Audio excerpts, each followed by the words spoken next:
நண்பர்கள் அனைவருக்கும் வணக்கம். இன்றைக்கு இந்த வீடியோவில் பார்க்கக்கூடிய அப்டேட் என்னன்னு பார்த்தீங்கன்னாக்கா, பேங்க் அக்கவுண்ட் வைத்திருக்கக்கூடிய அனைவருக்குமே மிகவும் முக்கியமான அப்டேட் ஒன்று வெளியாகி உள்ளது.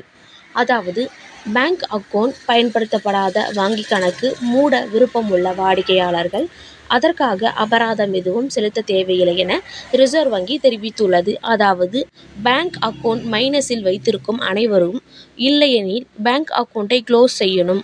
அப்படியென்றால் அபராதம் எதுவும் செலுத்த தேவையில்லை என்று ரிசர்வ் வங்கி தெரிவிச்சிருக்காங்க. பயன்பாட்டில் இல்லாத வங்கி கணக்கில் இருப்பு மைனஸில் இருந்தாலும் அதற்காக அபராதம் செலுத்த தேவையில்லை என கூறியுள்ள RBI, அபராதம் செலுத்த வலியுறுத்தினால் நீங்கள் வங்கிகளிலிருந்து இந்த இமெயில் ஐடியின் மூலமாக நீங்கள் கம்ப்ளைண்ட்டை ரைஸ் செய்யலாம். அதாவது பார்த்தீங்கன்னா bankgombi.rbi.rgi.in இணையதளத்தில் புகார் அளிக்கலாம் எனவும் கூறியுள்ளது. அதாவது பார்த்தீங்கன்னாக்கா, நீங்கள் மைனஸில் இருந்தாலும் மினிமம் பேலன்ஸ் மெயின்டைன் பண்ணாமல் நீங்கள் அக்கௌண்ட்டை க்ளோஸ் பண்ணாக்கா இதற்கு அபராதம் செலுத்த வேண்டும் என்று சொன்னார்கள்னா நீங்கள் கம்ப்ளைண்ட் ரைஸ் பண்ணினாக்கா அது உங்களுக்கு